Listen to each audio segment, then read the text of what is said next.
So I'm delighted to be joined on the latest episode of the Pick of the Flicks podcast by, I think it's fair to say, the horror legend Barbara Crampton. Hi, Barbara. Oh my God, that's high praise. Thank you so much. That's all right. It's not a problem. I mean, I think it's a fair description. You know, you look at your back catalogue of films all the way from, you know, starting with Body Double, and then I first saw you in Reanimator, and then From Beyond. You know, even more recent stuff, Tales of Halloween. I really loved Oh yeah. Lords of Salem. So you Uh-huh. know, I think it's fair to Right. say horror legend. Okay. Yeah. How old do you have to be a horror legend? I guess Oh. okay. That's a weird question to ask somebody because you're never going to feel good about answering that. But okay. If you say so. Yeah, that's it. There's no good answer I can give to that, is Yeah. there? Right. No. Yeah. All right. Well, thank you very much for that. Anyway. And and more recently, of course, you are the one of the stars of Puppet Master: The Littlest Reich, which is Yeah. a reboot of the Puppet Master franchise, which of course you cameoed in right at the beginning, if I'm not mistaken. Yes. Oh my God. So, people talk about there are no small parts, only small actors. And that was a very small part for me. And I was like, oh, should I do this? It's such a little part after doing two leads in the Charlie Band movies. He had Empire Pictures at the time and now he's Full Moon. But at the time I thought, oh, it's just so small. But then I did it and I mean, that whole franchise is, I think, his most beloved franchise of any of Charlie Band's, franchises that he's done. And also because I did that movie, it allowed me to come back into the new Puppet Master because I don't know if they would have thought of me for the role of Carole Dureski in the new Puppet Master if I hadn't been in that one. So there you go. Just accept all roles out there, young actors. Absolutely, and as you say, it's you know, part of something that's led to great things. So, Yeah. would you like to tell the listeners a little bit about the new Puppet Master film and where your character fits in? Yes. Well, let's see. The most important thing I can say is that Andre Toulon is now a Nazi sympathizer. So that kind of turns the whole franchise on its head a little bit. And this one has a little bit more comedic elements to it than some of the other films. And also, it was written by S. Craig Zoller, who wrote Bone Tomahawk, Brawl in Cell Block 99, and this new movie that's coming out in the States, Dragged Across Concrete, which I'm sure you guys will get. And he's a fantastic writer. Most importantly, it's probably the most gory and most special effect heavy of any of the Puppet Master movies. Wouldn't you say? Oh, very much so. And some of it is it's very inventive gore, shall we say? Yes, There are it's kind of over the top. Yeah, there are some really outrageous moments that I must say I very much enjoyed. Yeah. So you play Carole Dureski. Where does she sort of fit into this story, I guess? Well, when Carol was younger, there's a flashback, and initially they said to me, "Oh, you could play the flashback, Barbara. We'll just put some, soft lenses on you or whatever." And I said, "Yeah, do that." They ultimately didn't end up using me for the flashback. They ended up using somebody who was 30, whatever. Okay, I could have done it, really soft focus, far away. But Carol was one of the people that took down Andre Toulon 30 years ago when he murdered a couple of girls that you'll see in the movie. He murders a couple of girls in the beginning of the film, and we sort of take him down. Well, we think we took him down, but he reemerges 30 years later.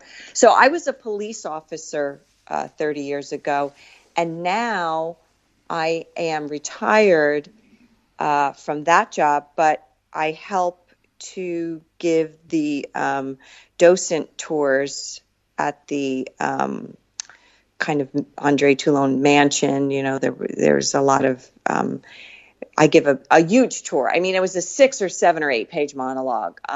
They may have cut a little bit of it, but I give a fairly long monologue in probably, I don't know, 10 or 15 minutes into the movie at this big mansion, talking about Andre Toulon and the murders and who he was as a person. And we look at a lot of, bad Nazi memorabilia. I mean, there's no good Nazi memorabilia. It's all bad.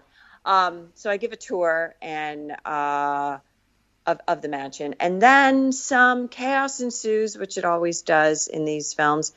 And so I am called back, with my gun at the ready to help avert a crisis, which I may or may not be successful at. And I'm intrigued to ask what it was like for you on set. How much sort of, when you're, I guess, fighting the puppets or dealing with the puppets, how much is actually physical on set and how much are they, doing afterwards? Well, everything we did on set was practical. And I don't think we did any CGI for this movie at all. So it was kind of a, throwback to the 80s world. Reacting with a person is always a little bit easier because acting is reacting, as I'm sure everybody's heard. But you have to sort of make it up in your mind a little bit, the struggle of fighting with a puppet. And at one point, I'm severely attacked by a puppet. And the director, Sonny Laguna, said to me, "What are you afraid of?" And I said, "Well, I'm afraid of the puppet." And I named the puppet to him, which I won't name to you guys, the listeners, in case you haven't seen the movie, which I guess you haven't because it's not come out there yet. And he said to me, the puppet is coming after you. So don't be afraid of the puppet. Be afraid of dying because there's a potential that you could die here. And that was the most brilliant piece of single direction that I've ever gotten. Wow. Yeah, it was great. And that really informed this scene for me. And they did a really nice close up on me for that moment. And had I not gotten that piece of direction, I couldn't have done that scene as effectively as I hope I did. And, that you'll see soon. But, you have to, it's hard working with inanimate objects and sometimes even when you're looking at a puppet or you're looking at even a person sometimes and they're on a close-up on you, you're not actually looking at the thing that you're reacting to. Sometimes you're looking at a piece of tape, that colored tape that they put on the camera, and they say, "Oh, this is where your eye line is, so you have to look here." So, if you're hearing another actor talking to you, and they're you can't really look at them, you have to look at the green piece of tape on the camera. You can still hear their voice, but when you're looking at a green piece of tape, but also having to be afraid of dying and afraid of the puppet and whatever, and there's all this stuff, you have to make it up in your mind and make it real for yourself. So you kind of have to work yourself up into a frenzy. It's always a psychological dance you're doing on set when you're working. And I wanted to ask as well whether that sort of the way that sort of gore is approached has changed, I guess, over the course of your career. Because, you did those Stuart Gordon, Brian Yuzna movies, Reanimator from Beyond. And those films still stand up for me as having some of the most kind of icky and brilliant practical effects work in history. Mm-hmm. How much has that side of things changed between sort of then in the 80s and today? I think it's come back recently because I think we're still in an 80s resurgence, which we have been in for a number of years. And I keep thinking we're going to get out of it, but they keep making these movies with gory stuff. I think in the 90s we were kind of out of that for a while, but it just feels like now we're really in a wonderful renaissance of a lot of really gooey, icky special effects, and especially with Puppet Master. I mean, the effects on this film are incredible, and we had a really great script by S. Craig Zoller, and he wrote in a lot of the kills for the film. But Tate Steinsick, who was our special effects guy on the film, came in and sort of, as sometimes these people do, highly creative people, they rework some of these kills and these gory moments and make them really special. And he did that. I mean, there's some kills in this movie that I really would never expect to see on film. I mean, they're just outrageous and, you're jaw dropping. And just as a little aside, they were so great that that Dallas Sonye asked Tate Steinsick to be the director for this new Castle Freak reboot that we're doing, and we're going to start filming that in June. And that's going to be very special effects heavy. So look out for that. Probably in another year or so.